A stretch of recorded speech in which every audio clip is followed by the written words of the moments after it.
1936년, 지금부터 89년 전에 베를린에서 올림픽이 열렸습니다.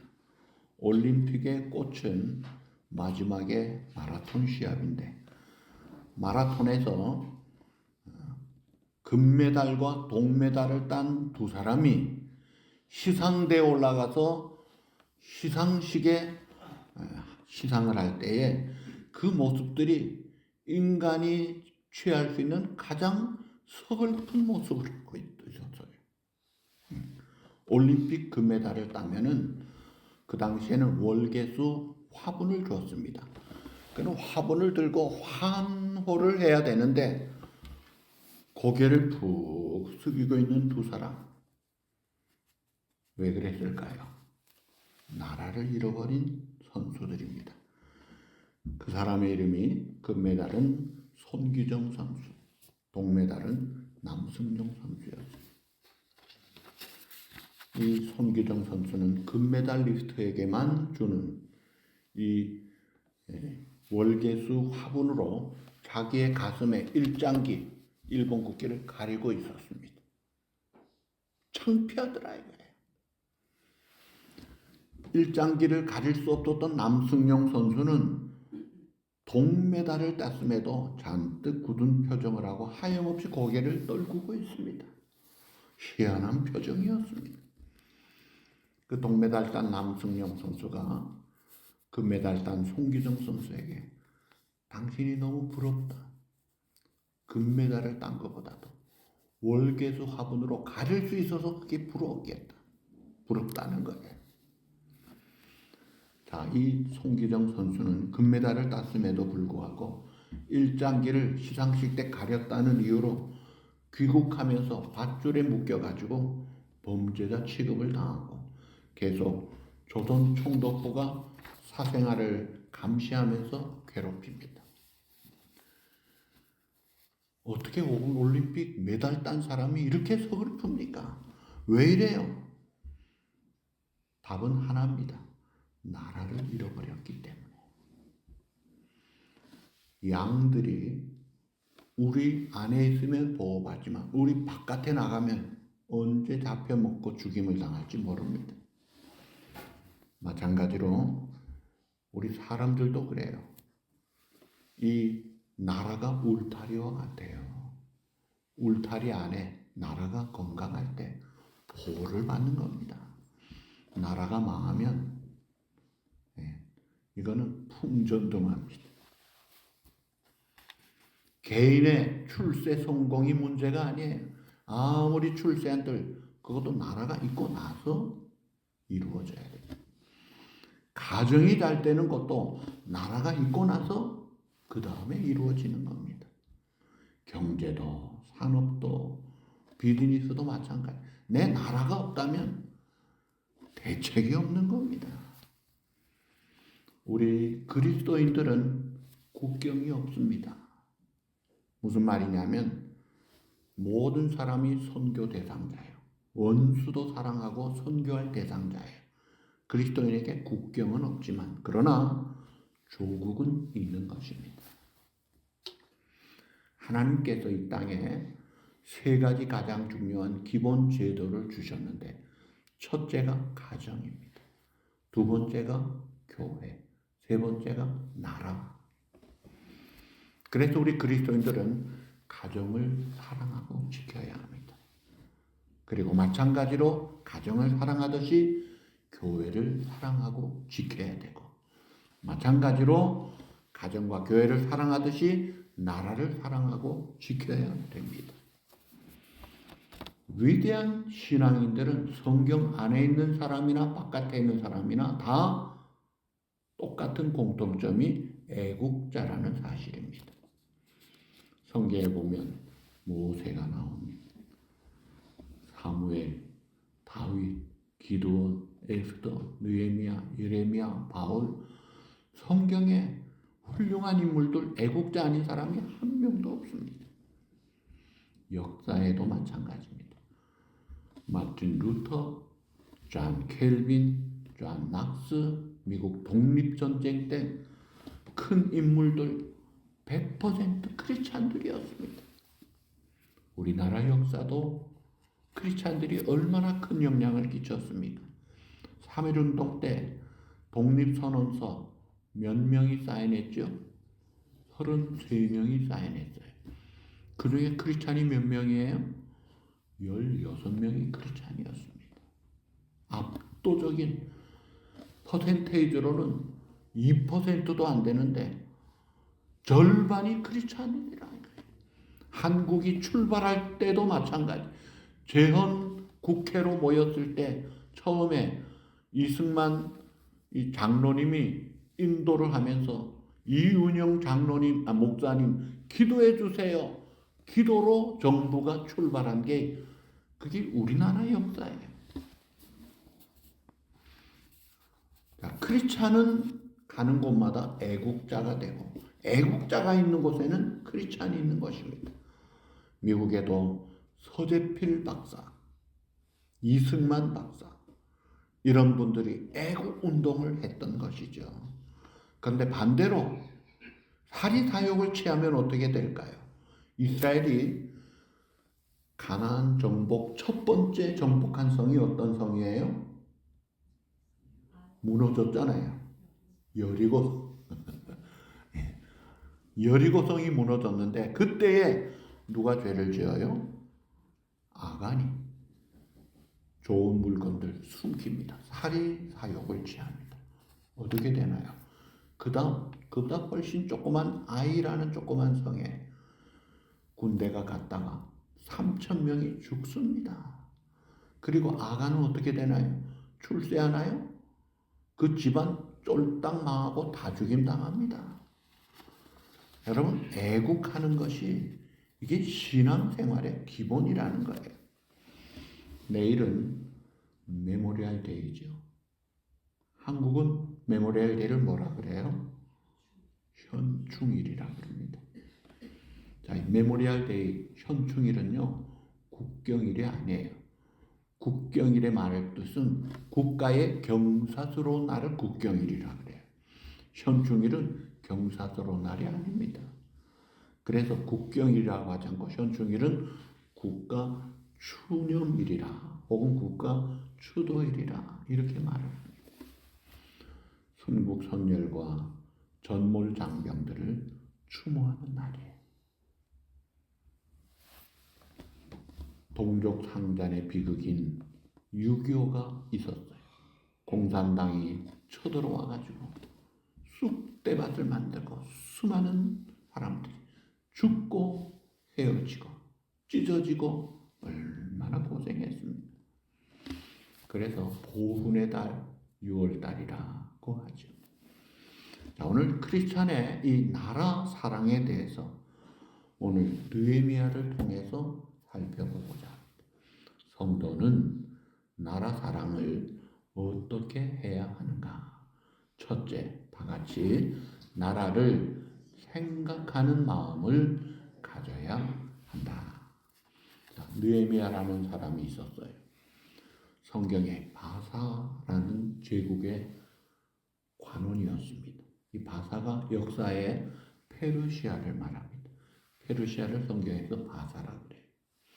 근데 페르시아에서 그는 포로로 잡혀왔지만 그러나 남의 나라에 살면서 그 신실함과 충성되고 정직한 그 고귀함을 인정받아서 아닥사스다 왕의 술 맡은 관원이 됐어요.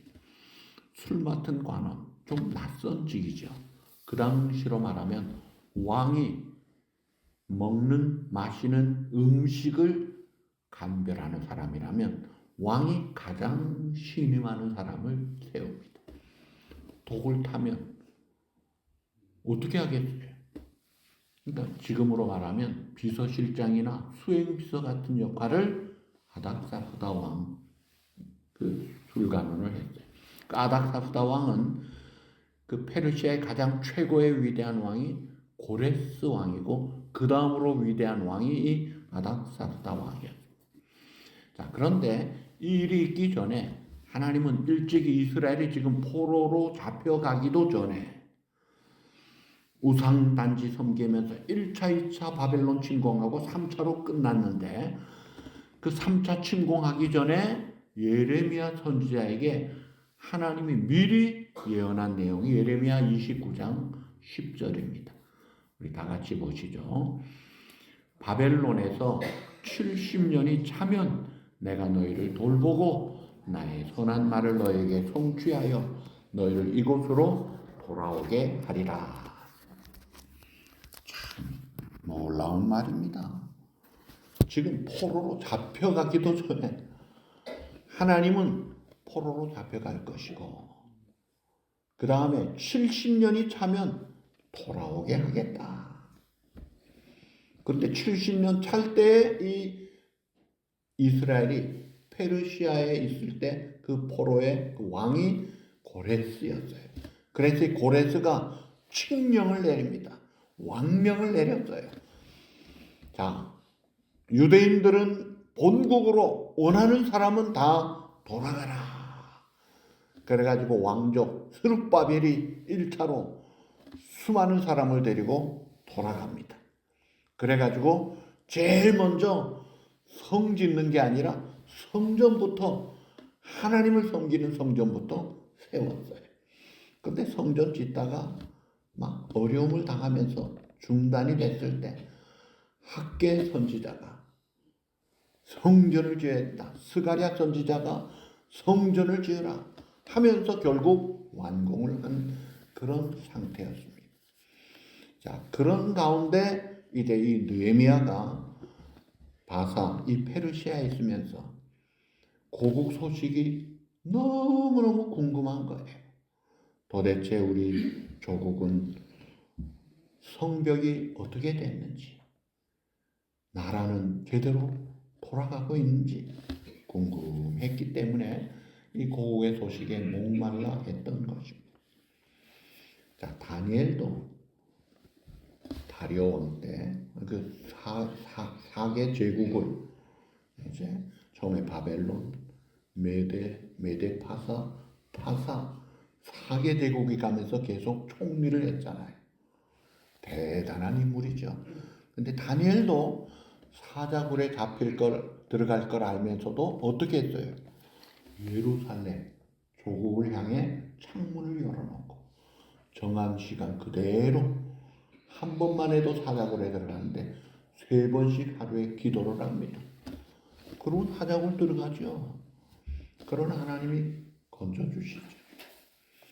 애국하는 분들이에요. 자기 한 목숨 살려고 비굴하게 변절하고 배신하지 않더라고요. 느헤미야도 마찬가지예요. 자기는 아닥사스다 왕의 최고의 수행비서라면 얼마나 호의호식하고 평안하게 살고 있잖아요.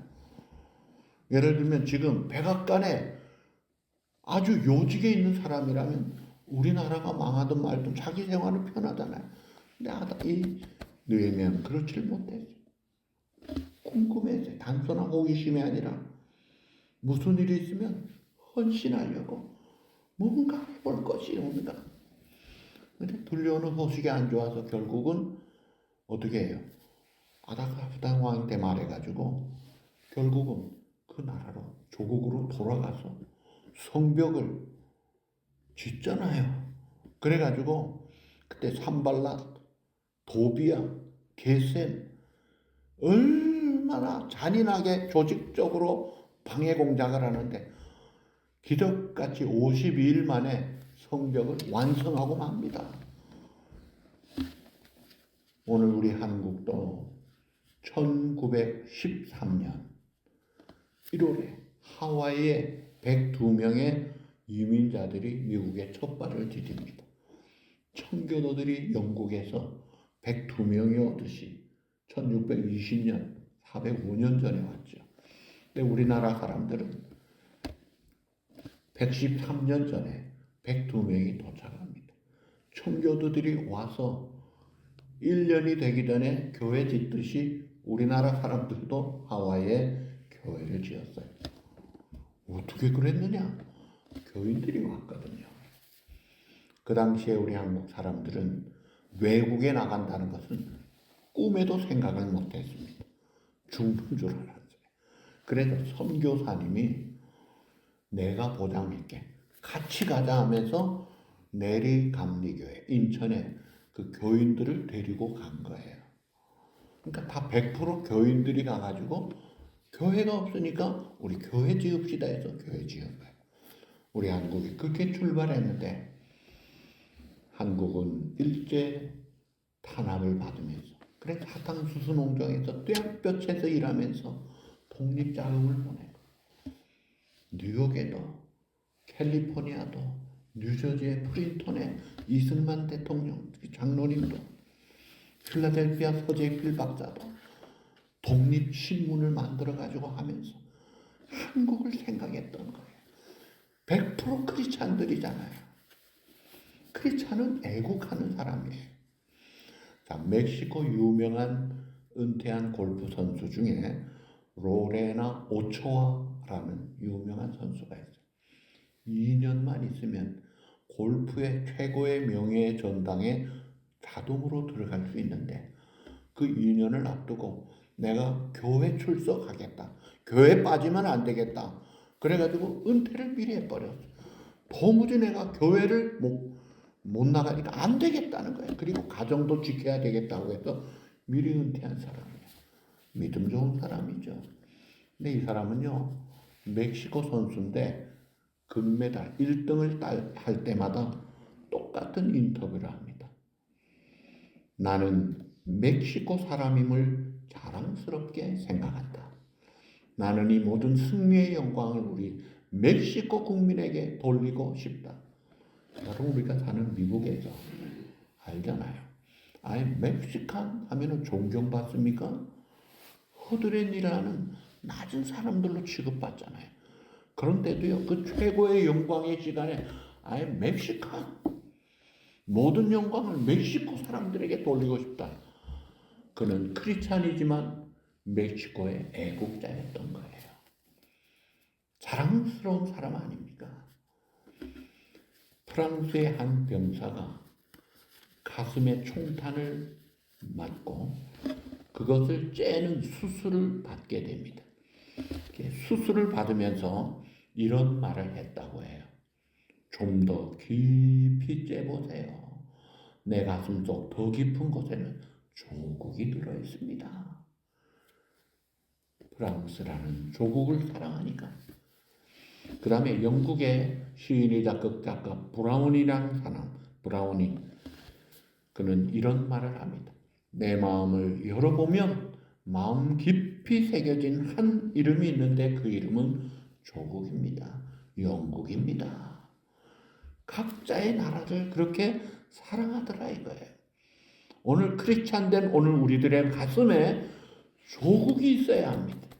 대한민국이 있어야 합니다. 미국에 살지만 소중한 나의 나라 대한민국, 뜨거운 사랑하는 마음이 있어야 됩니다. 그래서 아까 우리 부른 찬송이 삼천리반도 금수강산 찬송을 그래서 불렀던 거예요. 자, 크리스찬은 어떻게 나라를 사랑할 수 있느냐? 나라를 생각하는 마음을 좀 가지자. 그리고 사랑하는 마음을 가지자. 두 번째, 나라를 위해서 눈물을 흘리고 헌신할 수 있어야 합니다. 자, 이제 느헤미야는 자기의 형제 하난이라는 사람이 함께 온 자들과 같이 소식을 가지고 왔어요. 그래서 2절에 보면 그들의 우리 조국의 소식의 형편을 물었다고 했어요. 그들이 전하는 소식을 보니까 3절 뭐라고 했어요? 다 같이 큰 환난을 당하고 능욕을 받으며 예루살렘 성은 허물어지고 성문들은 불탔다 하는지라. 느헤미야는 이 소식 듣고 너무 충격을 받고 앉아서 퍼질러 울면서 수일 동안 슬픔을 이기지 못해. 이미 느부갓네살 왕이 성은 파괴했지만 수십 년째 방치되고 있고, 그리고 이스라엘 백성들 이방인들에게 환난과 능력을 받고 있고, 이런 자기 민족의, 자기 조국의 비참한 모습을 생각하고 눈물을 흘리며 통곡하는 이 느헤미야. 그 민족의 아픔이, 자기 조국의 아픔이 자기의 아픔이요, 자기 가족의 아픔이더라 이거예요. 우리는 대한민국 사람입니다. 한국이 어떻게 되든 뭐 나만 여기 잘 살면 되지 어림도 없습니다. 한국이 잘못되면요, 안 됩니다. 오늘 우리 주변을 보면 야, 요즘 우리 한국 나라 꼴이 말이 아니다. 불평 늘어놓는 사람이 많은데 그러면서 정치 지도자들을 욕을 하고 현실을 원망하는 소리가 많은데 크리스찬으로 독립운동에 앞장섰던 김구 선생이 이런 말을 했어요. 다 같이 보시죠. 원망할 것을 찾는 백성은 망하고 할 일을 찾는 백성은 흥한다. 언제까지 일본 원망하고 언제까지 나라 망한 거 원망하고 이완용 원망하고 그러지 말라. 할 일을 찾아서 우리가 할 일을 하자 이거예요. 말만 하지 말고 묵묵히 나라를 위해서 헌신하고 할 일을 할 수 있는 그런 사람이 필요하다 이거예요. 신앙으로 애국했던 이승만 대통령, 프린턴에 와서 공부할 때 제가 프린턴 신학교에 그 대학교에 가서 우리 주장로님 손주 대명이가 부탁을 제가 했어요. 이승만 대통령이 살았던 그 흔적들을 좀 내가 먼저 좀 찾고 내가 갈 테니까 인도해라. 그러니까 자전거 타고 왔더라고. 그래가지고 가니까 참 놀라운 게 몇 가지 있었어요. 그 프린턴 대학교에 가장 최고로 좋은 건물 이름이 우드로 윌슨 빌딩입니다. 아주 멋진 건물이에요. 그 중에 1층이 최고의 강의실이 있는데 그 강의실 이름이 뭔지 아세요? 이승만 대통령 기념 강의실입니다. 얼마나 프라우드하든지 최고의 건물에 최고의 강의실이 우리나라 건립한 이승만 대통령 기념실이더라고요. 그리고 프린턴 출신의 그 졸업생들이 정운찬 총리를 비롯해서 여러분들이 동판을 새겨서 그 축하 기념회를 해놨더라. 그리고 제가 이승만 대통령이 살았던 기숙사를 좀 수소문했어요. 결국 찾았어요. 보니까 프린턴 신학교 구약학 교수의 사무실이 옛날 이승만 대통령이 기숙사로 썼던 방이에요. 그 방을 찾아가 봤어요. 야, 여기에서 공부 열심히 하고 놀라운 논문을 발표해서 세계를 깨우치고 그 당시는 일제 치하에 있을 때인데 일본이 망한다는 논문을 쓴 거예요. 분명히 일본은 망한다. 그대로 되니까 사람들이 점쟁인가 어째 그래 알았나 탁월한 천재를 그때 인정했던 거예요. 그 이승만 대통령이 열심히 외쳤던 슬로건은 하나였습니다. 뭐지요? 다 같이 뭉치면 살고 흩어지면 죽는다. 여러분 우리가 하나가 돼야 되는 거예요. 뭉쳐야 살지 흩어지면 죽습니다. 신앙인으로 애국했던 우리들, 선배들 뭉쳐야 합니다. 마음을 모아야 합니다. 뜻을 모아야 합니다. 힘을 모아야 합니다. 우리의 조국 대한민국을 어찌하든지 살려내야 합니다. 자, 1967년에 이스라엘과 아랍 연합군이 전쟁을 치렀어요. 그런데 그 당시에 이스라엘 백성 숫자가 국민 숫자가 300만이었습니다. 연합군 아랍 나라의 인구는 1억이 넘었어요. 300만과 1억이 넘는 나라가 붙었어요. 그런데요, 기적같이 6일 만에 이스라엘이 이겼어요. 도대체 이게 무슨 일이냐? 세계 전쟁 유례에 없는 특별한 일이 있었어요. 자, 전쟁이 일어났습니다. 그때에 일화가 있습니다.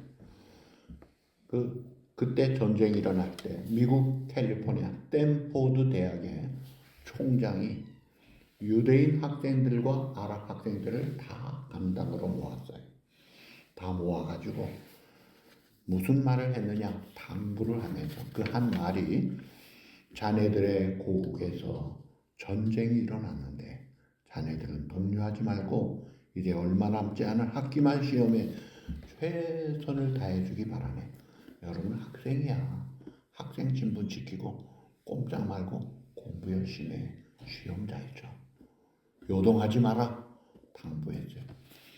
그런데 하루 이틀 뒤에 보니까 유대인 학생들이 한 명도 없어요. 어디 갔느냐? 그들은 이렇게 말을 했다고 해요. 지금 우리 고국에 전쟁이 났는데 우리가 평안하게 공부만 할 수 있느냐? 나라가 없으면 공부가 무슨 의미가 있느냐? 하면서 싸우러 간 거예요. 근데 똑같이 아랍 학생들도 아무도 없어요. 어떻게 된 거냐? 보니까 차출 명령 받을까봐 다 숨어버린 거예요. 여러분 그러면 그 전쟁의 승패는 보나마나 아닙니까? 근데 그 당시에 이집트 대공포가 이스라엘 전투기를 맞췄어요. 격추시켜가지고 이스라엘 전투기가 떨어졌는데 가보니까 조종사가 이스라엘 임산부였어요. 그 당시에 이스라엘은 노인과 어린아이 빼고는 남녀 다 출전을 한 거예요. 만삭된 임산부도 전투에 참여하고 있는 그 나라를 어떻게 감당합니까? 나라를 위해서 헌신할 줄 알고 희생할 줄 아는 그런 백성들은요 반드시 극복하고 승리합니다. 오늘 우리나라는 어때요? 우리나라도요 6.25 폐허 더미에서 어땠습니까? 가난한 아시아 중에서도 세계에서 가장 두 번째로 못 사는 그런 대한민국. 그런데 1960년대 우리나라의 자원이라고는 사람밖에 없었어요. 1963년 12월 무슨 일이 일어났나요? 인력 수출 1호로 소독이라는 나라에 광부들과 간호원들이 파견을 한 거예요. 그래서 소독의 광부들을 광원이라고 그러더라고요. 광원들 7,900명이 갔습니다. 간호원들은 10,000명이 넘게 갔습니다. 그리고 1년 뒤 1964년 12월에 박정희 대통령이 대통령 비행기도 없으니까 독일에서 내준 루프트한자 비행기를 타고 12월 6일에 출발해서 홍콩, 태국에 가지고 독일로 갔죠. 거기서 우리 한국 광원들, 광부들, 광원 300명, 간호원 50명 모인 자리에서 눈물을 흘리며 이런 말을 했다고 그래요. 지금 나는 몹시 부끄럽습니다. 대한민국 대통령으로서 무엇을 했나 가슴에 손을 얹고 생각해 보았습니다. 우리나라가 가난하지만 않았다면 여러분들이 타국에 와서까지 이렇게 고생하지 않았을 것입니다. 정말 나는 부끄럽습니다. 여러분 고향이 그립고 가족이 보고 싶지 않겠습니까? 나에게 시간을 좀 주세요. 우리들의 후손만큼은 타국에 팔려가지 않도록 하겠습니다. 대통령도 울고 광부도 울고 간호원도 울고 그러면서 독일에서 돈을 빌려 차관을 하려고 하는데 보증서 줄 나라가 아무도 없어요. 이런 가난한 대한민국에 돈을 누가 갚겠느냐 이거예요. 그럴 때 간호원 광부들이 우리가 돈 벌 테니까 우리를 보증으로 해주십시오. 그래가지고 차관을 빌려왔다 그래요. 눈물겨운 이야기죠. 그래서 우리는 그분들을 국민 누나, 국민 형님이라고 하는 거예요. 여기 앉아 계신 분들 중에도 몇 사람 있잖아요. 얼마나 고마워요. 월남에 젊은이들이 가서 피를 흘리고 싸우고 죽임당하면서 돈을 벌어왔어요. 중동의 그 열풍에 사망해서 거기서 돈을 벌고 왔어요. 그 다음에 우리 한국도 마찬가지. 서울 구로공단에 제가 부산에 살면서 사상공단 또 여러 군데 부산에는요 신발 제조업이 많았어요. 진양화 우리 부전교 앞에 있어요. 직원들이 몇 명인지 아세요? 2만 명이 있었습니다. 왕자표, 범표, 화승그룹, 국제상사. 한국에서 만든 신발이요, 미국에서 30%가 한국산을 그때 썼어요. 얼마나 열심히 만들었는지 몰라요. 거기에 근무하는 여공들 제가 많이 알거든요. 중학교 졸업하고 너무 가난해서 고등학교 갈 수도 없는 애들, 시골에 애들 다 불러 모아. 전국에서 불러 모아. 그래가지고 돈 열심히 벌도록 하면서 밤 되면 검정고시 학교를 또 해줍니다. 그리고 모아서 명절 되면 버스 대절해서 고향 데려다 주고 오면서, 그리고 이제 나이가 되면은 목돈을 모아가지고 고향에 돌아가게 했죠. 여러분, 우리 조국도요, 오늘 이 땅에 있기까지 얼마나 많은 사람들이 노력했는지 몰라요. 무슨 개혁 부르짖고 애국 전쟁 장군 이런들만이 수고한 게 아니에요. 초병에 무명의 수많은 병사들, 부모 형제 나를 믿고 단장을 이룬다 그러면서 애국했던 그런 사람들이 나라를 지켰던 거예요. 성도가 나라를 사랑하려면 어떻게 해야 됩니까? 생각하는 마음, 사랑하는 마음, 그리고 눈물을 흘리며 헌신해야 되고, 마지막 세 번째, 나라를 위하여 금식하며 기도도 해야 합니다. 이스라엘의 이 패망 소식에 느헤미야는 큰 충격을 받고 망년자실로 엎어지기만 한 것이 아니라 금식하고 기도합니다. 그 기도한 내용이 5절에서 7절이에요. 우리 다 같이 한번 더 보시죠. 이르되 하늘의 하나님 여호와 크고 두려우신 하나님이여, 주를 사랑하고 주의 계명을 지키는 자에게 언약을 지키시며 긍휼을 베푸시는 주여 간구하나이다. 이제 종이 주의 종들은 이스라엘 자손을 위하여 뭐라고 했어요? 주야로 기도하오니, 주야로 기도하오니 우리 이스라엘 자손이 주께 범죄한 죄들을 자복하오니 주는 귀를 기울이사 눈을 여시사 종의 기도를 들으시옵소서. 나와 내 아버지의 집이 범죄하여 주를 향하여 크게 악을 행하여 주께서 주의 종 모세에게 명령하신 계명과 율례와 규례를 지키지 아니하였나이다. 이 민족이 잘못하고 우상 숭배하고 하나님을 떠난 것을 자기는 멀리 떨어져 있지만 자기가 죄 지은 것 같이 회개하더라 이거. 금식하고 통곡하더라 이거. 그 기도를 하나님이 받으시는 거예요. 에스라가 개혁에 앞장섰어요. 학사 겸 제사장 에스라, 너무너무 훌륭한 사람입니다. 그 사람도 마찬가지예요. 회개하는 기도를 미스바 성회를 하는데 제일 앞장서서 회개합니다. 사실은 에스라만큼은 죄가 없는 사람이에요. 그런데 자기가 제일 죄인인 것 같이 회개합니다. 그러니 일이 되는 거예요. 역사를 주관하시는 분은 하나님이십니다. 흥망성쇠, 무슨 말이에요? 흥하고 망하는 것, 번성하고 쇠퇴하는 것, 하나님이 절대 주권으로 하시는데 그 하나님 앞에 우리 크리스찬들이 앞장서서 죄 회개하고 금식하며 기도한다면 하나님이 역사를 돌려주시는 겁니다. 가나안 농군학교에 김용기 장로님이 책을 썼는데 그 책 이름이 뭐냐면 조국이여 안심하라.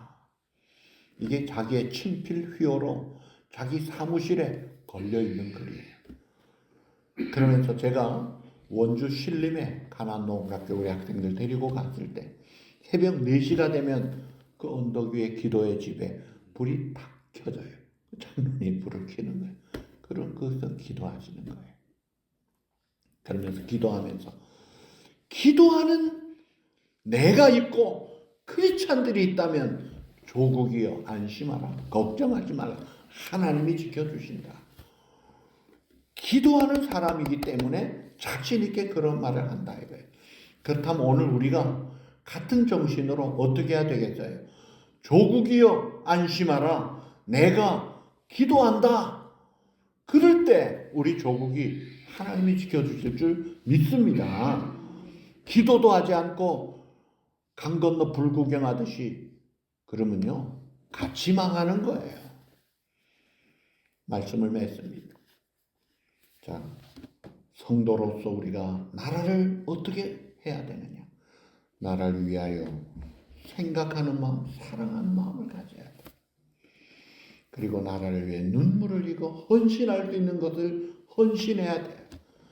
그리고 때로는 금식도 하고 기도도 해서 그러면서 먼저 하나님의 나라와 의를 구하고 하나님의 뜻을 구하여서 애국자 크리스찬 여러분들을 통해 하나님의 나라가 든든히 세워질 뿐 아니라 우리의 조국 대한민국이 놀라운 부흥의 역사를 이루는 번성하는 역사를 이루기를 역사를 주관하신 우리 주님의 이름으로 축복합니다.